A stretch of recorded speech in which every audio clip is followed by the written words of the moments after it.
Ladies and gentlemen, please take your seats.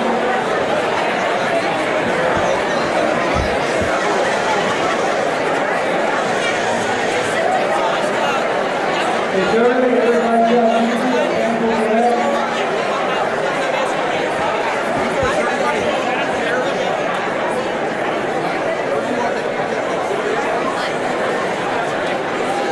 Please take your seats, we'll be going to close this morning.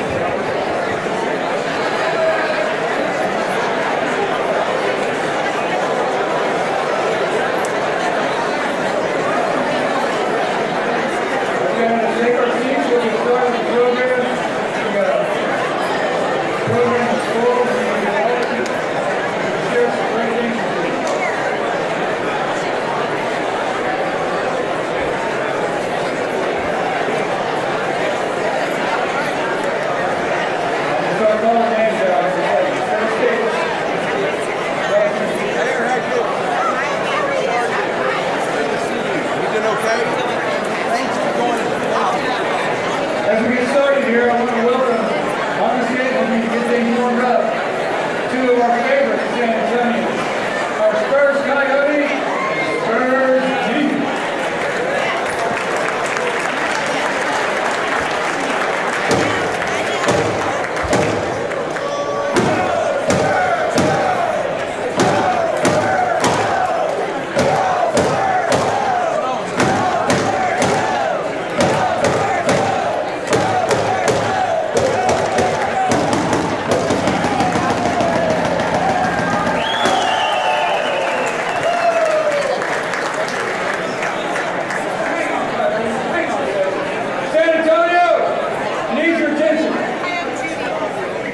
I need your attention right now. We're going to try this one more time, Coyote. That was a week effort at 7:30 in the morning. Let's see what you can do now.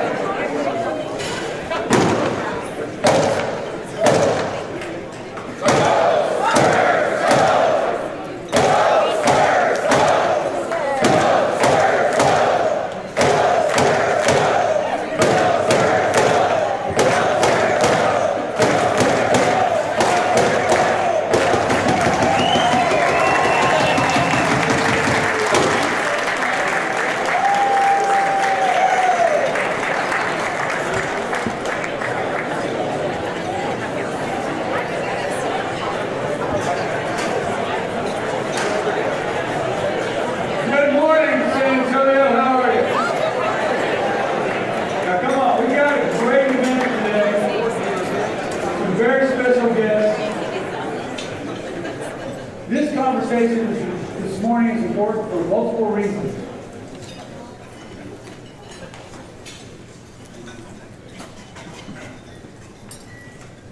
First of all, I want to thank you for being here.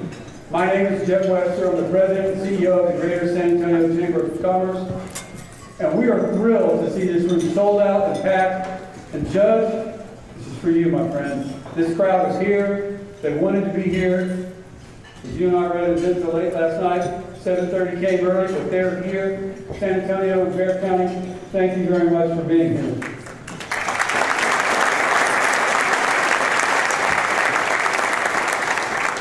I want to express my real thanks to my friend and incoming chair of First Day Foundation for being a title sponsor of today's event. Kevin Dennis, thank you very much, my friend. You know, today we're going to have a conversation. We're going to get some briefing from the judge. He's got some important things he needs to share with us. And then we're going to have a conversation. What I love is when San Antonio comes together to talk about economic development, our future, both for our families, for our business, and for our quality of life. And we're going to get a chance to have that conversation today. And so I need you to be tuned in and locked in. As we get through to breakfast, this is very, very important. But I would like today to introduce some of the folks who are joining us.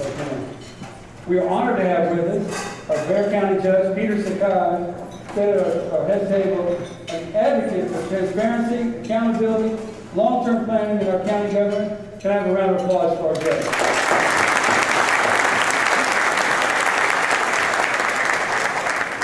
Joining us on the stage just a little bit are two pillars of our community. And I gotta say, they're always available, and they've been so open to meet with everybody. But I want to thank my friend R.C. Buford, the CEO of Spurs Sports and Entertainment, and Cody Davenport, the CEO of San Antonio Stock Show and Rodeo. Gentlemen.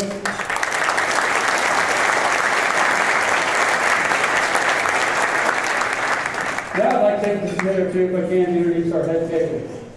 We've already started with the judge, leading us off in the premier seat right there. Joining him is his beautiful, his amazing wife, Rachel. Rachel, thank you for being here with us today.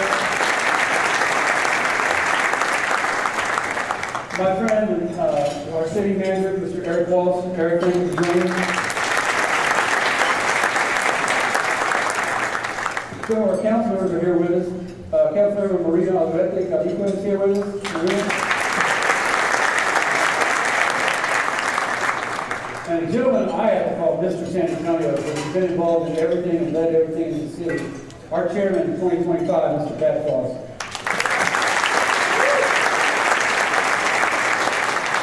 I mentioned him earlier, our 2026 chair and incoming chair, Mr. Kevin Denham, the First Day Foundation.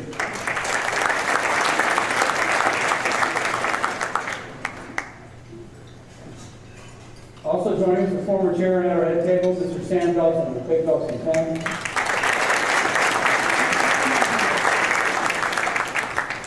My friend, and he's led us through so many times of different projects, from Morgan's Wonderland, Mr. Gordon Hartman.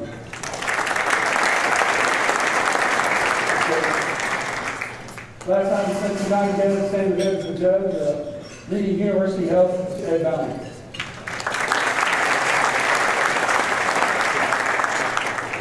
I'd be remiss if I didn't address this gentleman. He's been a mentor and a friend, preceded me on city council, my friend, Mr. Jenny Hassler.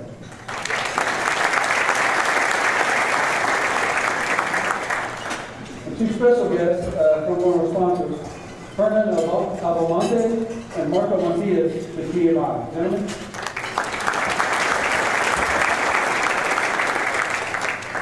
Now I got to admit, I didn't get a checklist of everybody who's here today, but I'm going to ask, are any of our city council members, county commissioners, or appointed officials, could you please rise for recognition?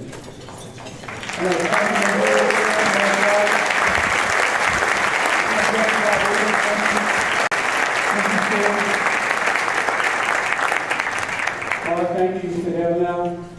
We're not at table 10, I apologize.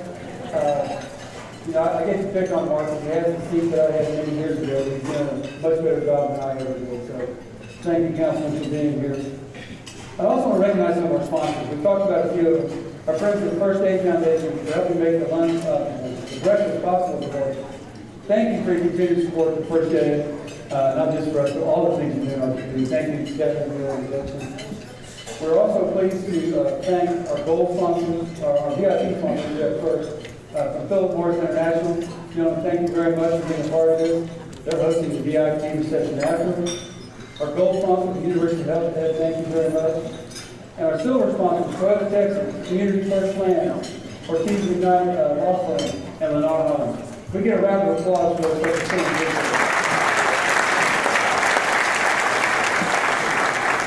The next thing I want to recognize is our bond sponsors and our small business. One of the things we're proud of at the Greater San Antonio Chamber is we are the connector to the business community, and our small businesses in this community are the backbone and the heartthrob of our city. So I want to thank our bronze and small business sponsors for being here today. We have a round of applause for them.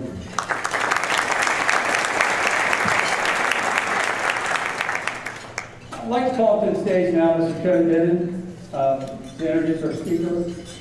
If you don't know First Day Foundation, I hope you'll take the time to look at them, supporting many wonderful organizations and investing in our community, not just here, but across the First Day. So it's an honor to have with us here today our sponsor, Mr. Kevin Denham.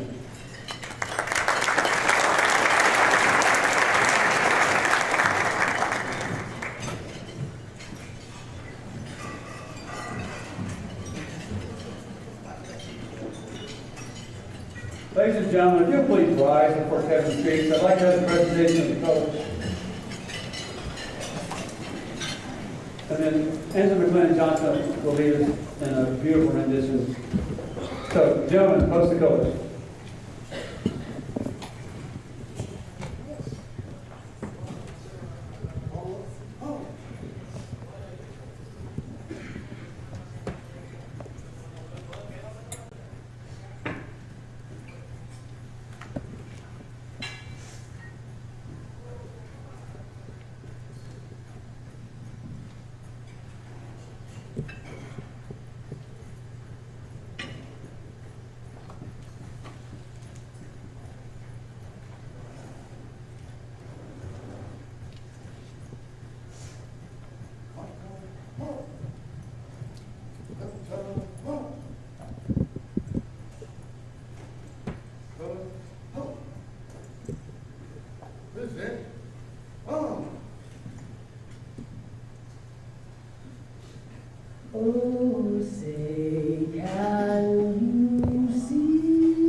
but stripes and bright stars through the perilous fight.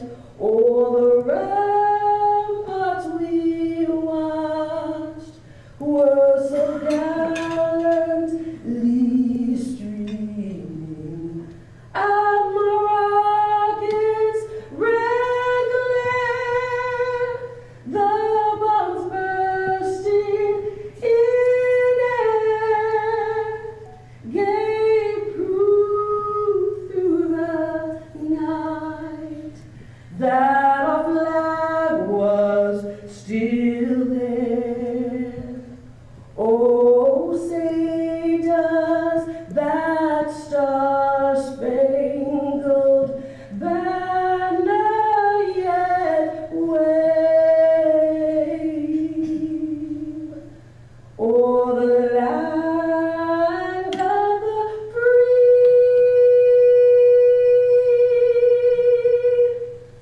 and the home of the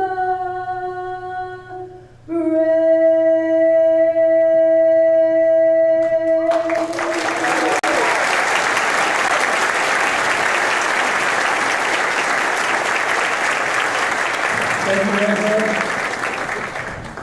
Ladies and gentlemen, I do want to recognize our wonderful San Antonio Buffalo Soldiers Color Guard. Can we give them a round of applause?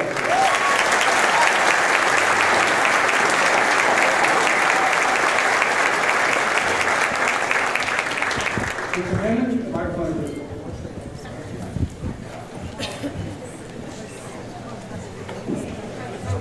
Thank you for being here this morning. And that was a beautiful rendition of our national anthem. My goodness gracious, I had no idea of the talent that exists among our friends. Thank you for being here this morning. I hope you enjoy your breakfast. You're not here to hear me, you're here to hear our county judge. But let me say, we all in this room, I'm sure, know our good friend, Judge Peter Sakai. I've had the privilege of knowing the judge for many, many years. He's one of the finest men I know. He has a heart for the people of this community and all he encounters. We're grateful for your continued dedication and service to this community. We very much, and I personally appreciate your leadership on this very important initiative for our people in our community. First Day Foundation is pleased to support the breakfast this morning because we believe that economic health benefits every family in this community. The economic health of our community benefits every family in this community. And Judge, I appreciate you standing behind this very, very important effort for not only the future entertainment district downtown, but what's going to happen out in the Coliseum and the Freedom Complex. We're grateful for your leadership. Won't you all please welcome our county judge, Peter Sakai.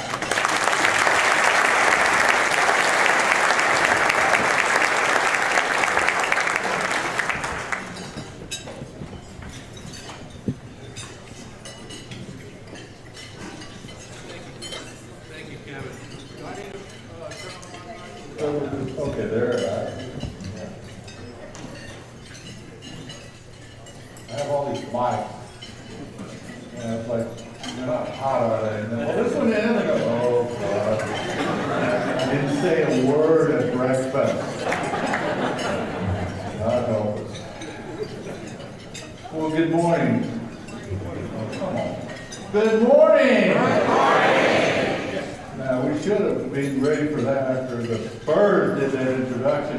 Let's just give a round of applause for the most valuable contributors to our community, the San Antonio Spurs, who are valuable contributors as an employer, as a corporate citizen, and more importantly, what they give back to this community. We'll get to that shortly here. So let me thank Jeff Webster, the CEO. Jeff, you have led the Greater Chamber King. We give a special shout out for Jeff Webster, who has really brought back Greater Chamber to the great levels that they have been in the past. What a great job the Greater Chamber is doing, especially in this current situation. Of course, Jeff, you didn't do it unless you got a great board, great staff, and the members of the Greater Chamber, so give yourselves a round of applause. I always like to take a minute to just recognize the people that serve us. I like to recognize the people that prepared this meal, the people that served us. Can we give a round to the people? Thank y'all. So Jeff mentioned this morning that this is an important gathering. So I want to talk about what is important for this morning. What you need are accurate facts, accurate figures, and accurate information. You deserve no less. So let me be clear. Bear County is in a far stronger position than when I first started 3 short years ago. And how do we do that? What we did is, as Bear County, along with my county commissioners who are here today, Justin, everybody else here, Tommy, thank you, Tommy, Clay Flores, and Commissioner Grant Moody. We have delivered 3 balanced budgets with no property tax increases and no deficits. That's a good news. And why is that important? Because just like working families in our community, living within their means is how we grow. And that's how we protect our working families.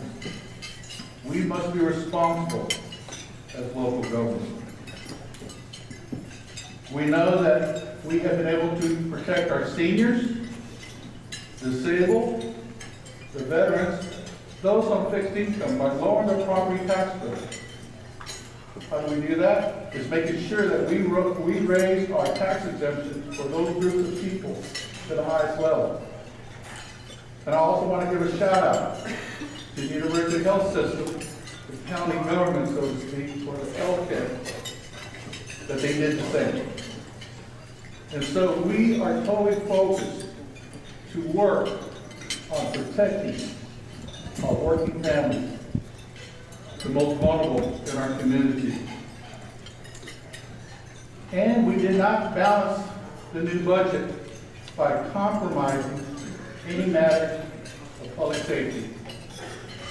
One of the things that we have focused on as a county government is public safety. 2 straight budget years, we have increased the number of sheriffs and constable deputies. In our last budget that we just passed, we added 50 more sheriff and constable deputies to the streets to patrol and protect our neighborhoods, our businesses, our schools. What else did we do? We spent $1 million on gun locks and gun safety education to especially protect the children. We know about the tragic consequences. But I'm really proud about our Commissioners Court. We did not weigh into the constitutional issues that sometimes prevents us to make common sense gun safety. So we have chosen to, let's push gun lock. Tell responsible parents and adults, lock your guns up. Don't store them in your car where you get them stolen. And get gun education so that you pass that on to the children. What else did we do? Just in our last budget, just most recently, again, Commissioners Court stepped up. $21 million for the next gen flood warning system. This is an advanced technology that will prevent the tragedy of June 12th for the 13 lives from Battle Creek. Thank you. So the point made today Bitter County is protecting you and all of us. What else did we do in these last 3 years? I'm going to refer to my notes so I can give you accurate figures. $20 million for mental health services in our local public schools. We partner with our local schools to provide additional support. Because God help us, we are always subject to those active shooter situations that involve students. And every time we evaluate, there's always a mental health component. So let's quit talking about it. Let's do something about it. But we didn't create just a whole new county department to try to resolve this huge issue. We partner with the local public schools to have direct access to students, to parents, to teachers, to counselors, everybody in those public schools. God help us, but that's what I hope these programs will do, is to be proactive, to help our community. Another figure, $31 million for mental health awareness and prevention to local nonprofit organizations. And let me tell you, I want an applause on that. Because if there's anything that I and my wife Rachel, my rock, my foundation, is the commitment to the nonprofit community. We just had an SA to SA rally down on Main Plaza. And I gave them my commitment that even in these tough times, balancing the budget, we are committed to partner with our local nonprofits.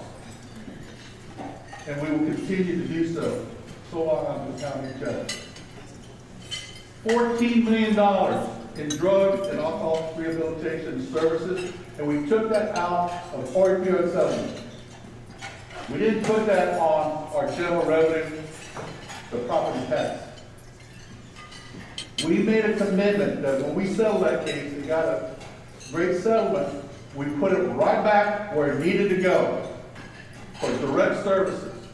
And we've got some really great nonprofits. I don't want to call them out because you say, Judge, you forgot me. But they are really changing this community and getting people to sobriety. Commissioner Calvin, your reentry program. We're getting people out of the jail. And we got housing programs to get people off the street. But we got to get them clean and sober. We've got to deal with the mental health issues. That's what true restorative justice is all about, is to look at the positive things for people and focus on that and get them on the path to recovery. Yesterday, Commissioner's Court, we had manufacturing recognition.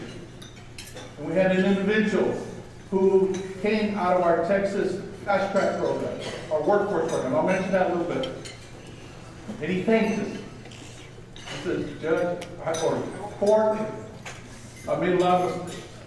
Spent a lot of time in jail. Spent a lot of time in prison.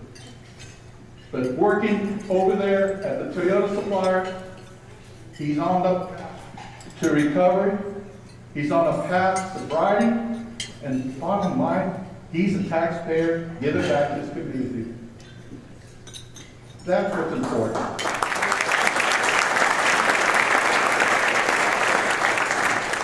And also the county has weighed in on animal control.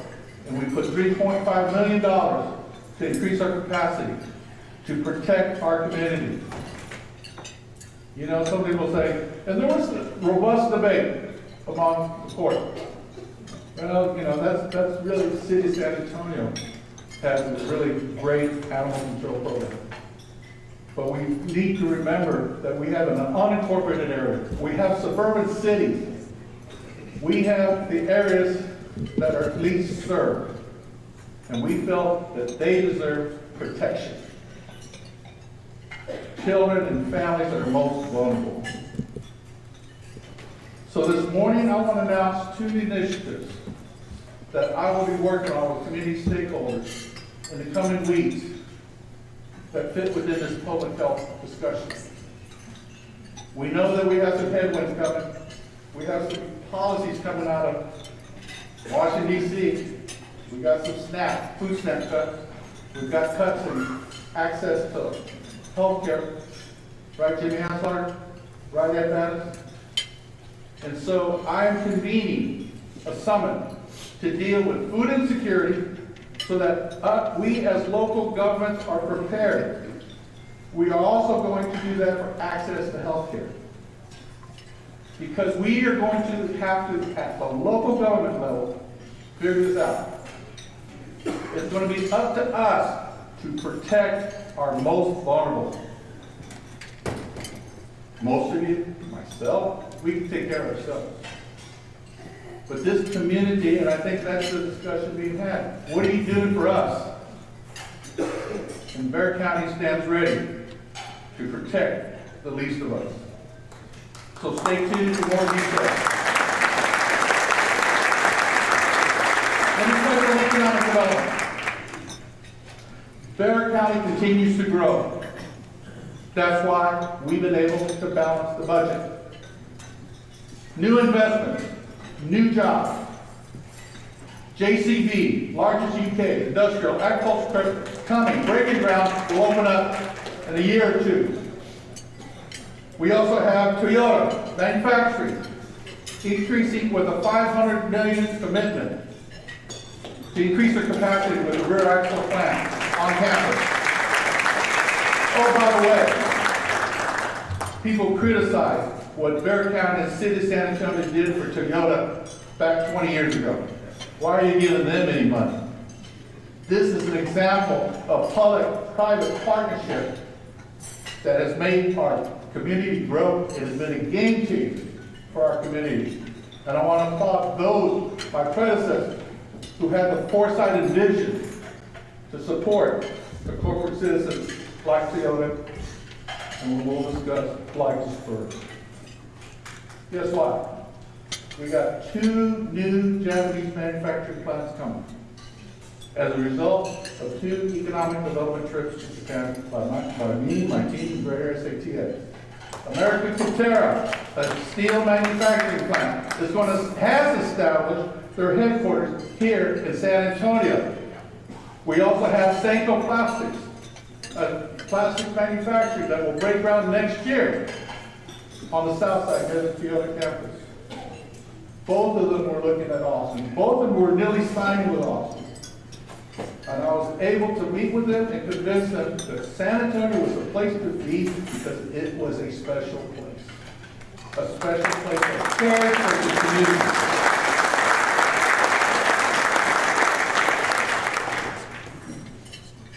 Now, one of the challenges for our employers, especially those in advanced manufacturing, is the workforce. I'm proud to say that Bexar County has stepped in with its workforce programs, Texas FAME, Texas Fast Track. Commissioner County, we recognize them, yes, they're important. Guess what? Those are employer-driven workforce programs that are meeting their needs. And we're able to incorporate people that have made mistakes, Commissioner County, the reentry programs, the second chance program. I know the city is looking at that. We look to partner with you on that. But we also set up a Texas FAME program that recognizes and partners with the Alamo College District to get people an associate's degree and a mentorship and an employment so that they have an associate's degree and have a job so they can become tax-paying citizens of our community. Oh, by the way, we got a new baseball stadium coming online. And you know what? We did that with no homeowner property tax. Does that sound familiar for you? The county's also adopted a new 5-year program. In fact, it was yesterday. County Housing Framework to deliver no fewer than 1,500 affordable housing units in the urban core. We have to protect our urban core, our SISDs, our Harlandales, our Edgewood, our South Center. Because with dwindling enrollment, their prognosis is not good. So the county wants to partner with our school districts and increase housing units. But we've already started to do that. $15 million for 2,400 new housing units right now across Bexar County. That is smart, sustainable progress. Infrastructure, that's a key element of county government. $178 million in new transportation projects. Alamo Regional Mobility Authority, $44 million for 3 new projects online.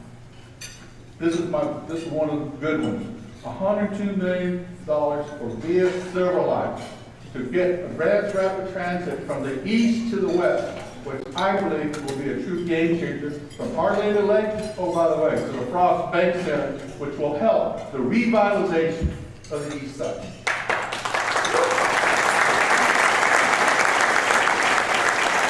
We just got a report yesterday.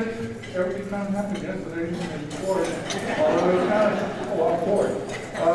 $41 million investment on the internet connectivity, high-speed internet. Spectrum has delivered that they are almost completed that project. We have fulfilled our promise to bring and bridge the digital divide. We put 41, guess what? That was another public-private partnership.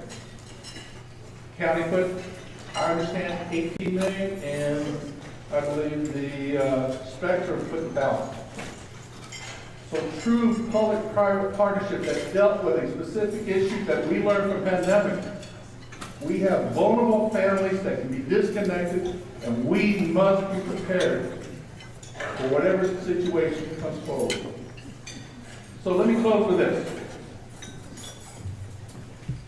This is strong, steady, effective leadership for myself and for my colleagues on the Commissioners Board. That is what sets us apart, and I am proud to be here to participate with Jeff in our fireside chat to discuss about referendum A and B, because that's the next game-changing event, and we got a lot of work to do. God bless you all for the opportunity to be here today.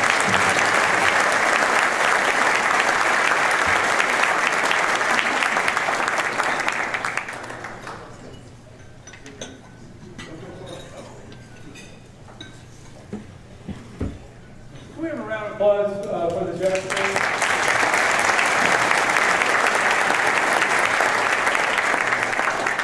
Gentlemen, I ask you, don't get comfortable. My mic picking up. Come back up on stage. We're going to have a real fireside chat. I'd like to invite our special guest to join us. From the San Antonio Spurs, and Sports and Entertainment, my friend R.C. Buford.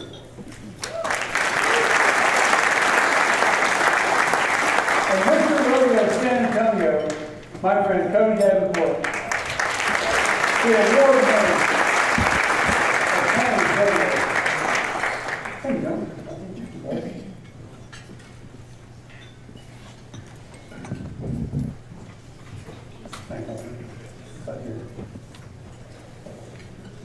Well, gentlemen, thank you for taking time to be here this morning with us. We have a few questions. Echo that. I got a little feedback. Oh, I'm the one. Here we go. All right. Well, thanks for your time. Let's start with you. You ended with the conversation of Prop A and B. I think there's confusion on what Prop A and B might really be, and can you really clear that up and define that for us? Yeah, there's a lot of misinformation, a lot of confusion. And so what I have tried to do is get the correct, accurate information. We have RC and Cody here, so they're going to add in and make sure that what we are proposing. The county venue tax election is an opportunity for an economic revitalization of the east side and the downtown area. Referendum A is about the use of a county venue tax, which is a tourist tax, which will be paid by tourists, hotel occupancy tax, rental car tax, to support the county facilities, Frost Bank Center, Joe Henry Freeman Coliseum, and the Coliseum ground, so that the rodeo can really, truly expand and be what it could be. Referendum B, let's support San Antonio Spurs, the new Spurs arena. This county venue tax is not a homeowner property tax. There is zero impact on homeowners and renters. It is paid for by the tourists that come to spend a night. And people say, oh, tax increase. Well, let me tell you what this tax increase is.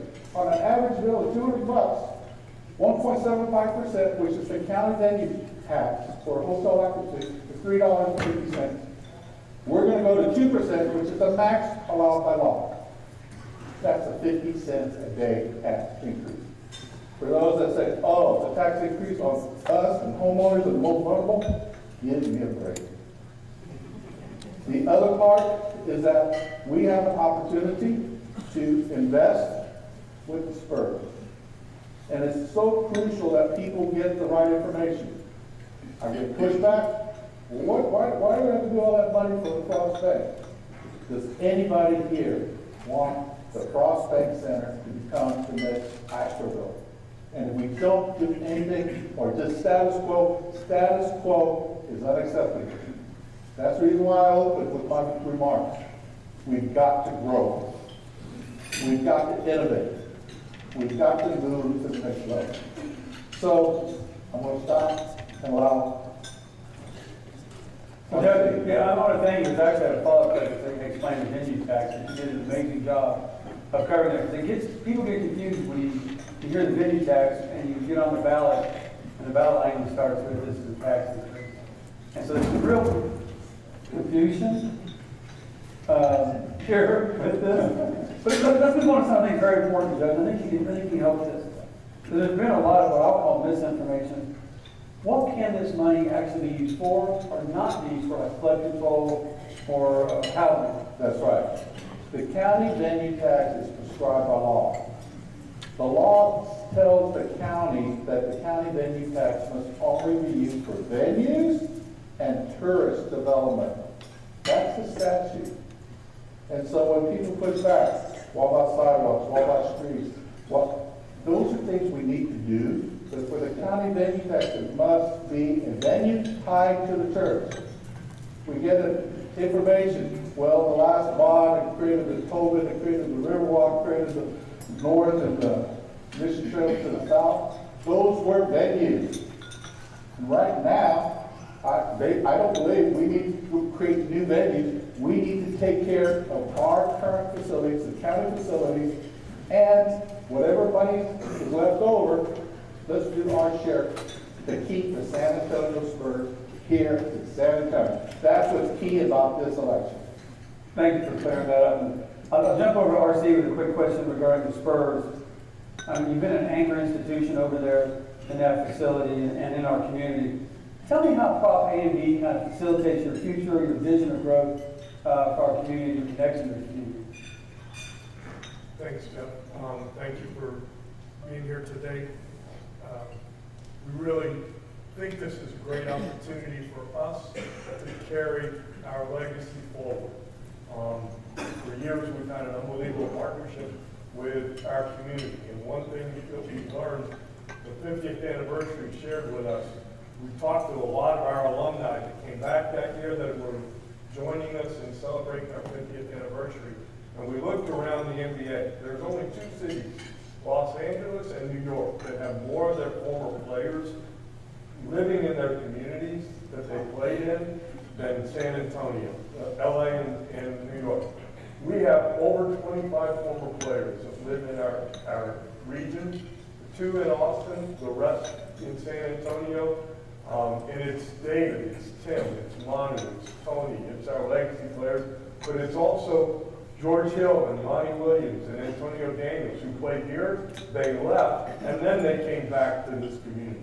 That's the way our players feel about San Antonio and what you all have allowed them to build with their families and their lives. And I think the opportunity for us to move downtown, to carry that legacy forward, to help revitalize Hemisphere Park, which has not had much activity over a 25-year period. We think this is a great opportunity for us to reinvest in our community. We'll talk a whole lot about what we're going to do to make San Antonio grow for the next decades to come. Thank you. Cody, you guys get the opportunity. You do an amazing impact here. And you and I talked about this. You talked about our 30 or 45-day period. This gives you an opportunity to change the whole dynamic. Can you talk to us about that, what it's going to be for y'all? Yeah, 100%. I think that, you look at our industry as a whole, Western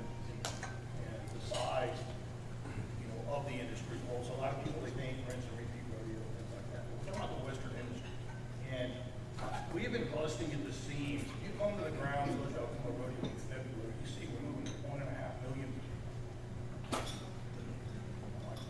You guys turn it on. Yeah, you need to get the instructions We're going. on a rodeo, guys. Am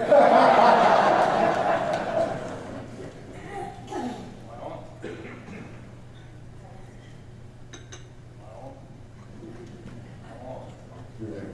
There you go.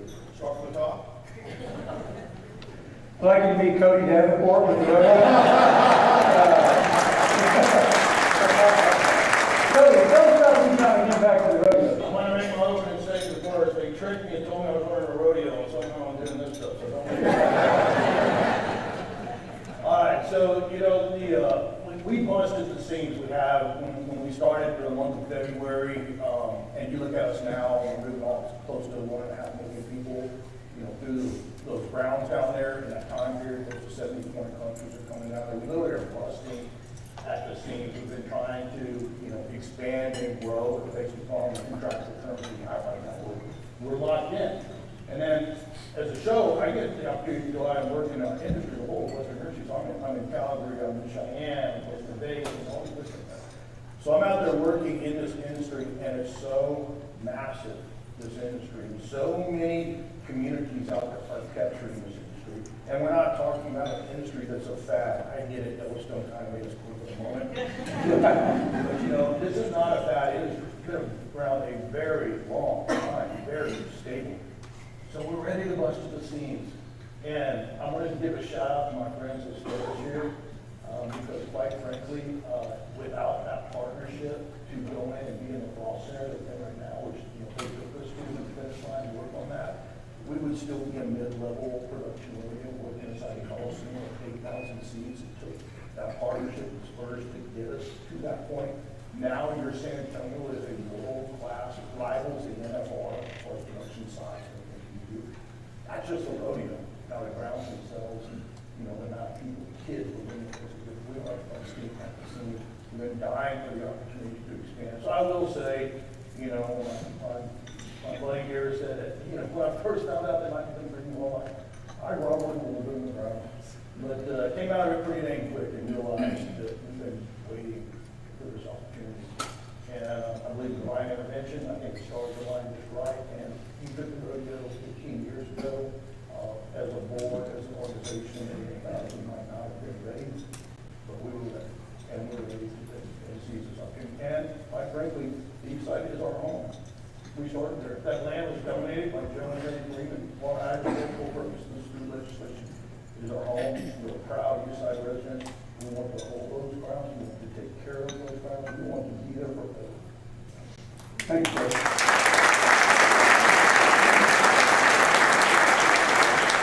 I'm going to share with you something I've been pitching when we've had any opportunities to meet with the press on this, and I want to get y'all's input is the economic impact for our local business owners, our small businesses, and how much job opportunity will be created through a construction of the arena, expansion over there on the new ground.